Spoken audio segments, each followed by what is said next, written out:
All right, folks, I admit it. I'm addicted to all of the yard crashers, all of the desperate landscapes, anything to do with outdoors on HGTV or DIY. I watch it. I love getting ideas about my yard. And so we began our water project. Yeah, our water feature was really inspired by a visit to Heinz Nurseries.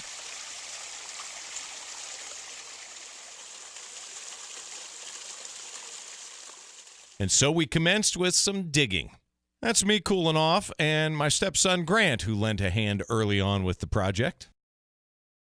Now, the holes have to be big enough to create whatever kind of feature you want. I wanted a pondless feature, which I'll explain a little bit more in detail, but setting the liner in place is a lot easier said than done. Little by little, the project began to take shape with the adding of flagstone, the running of some water, and then you start to get a feel for the fact that this thing might actually work.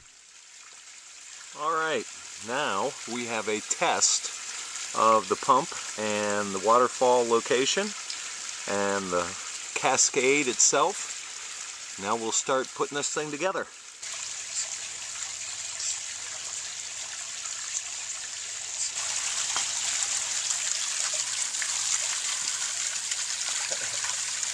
This project took me about 30 days all told, working part-time, of course. I learned a lot of things along the way. I've never done anything like this before, so it was sort of a as-you-go kind of project. But then we got to the finish line, and that was very satisfying. Hours spent on the water feature? Many.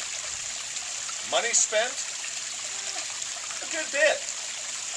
Sound of cascading water in a water feature I made with my own hands?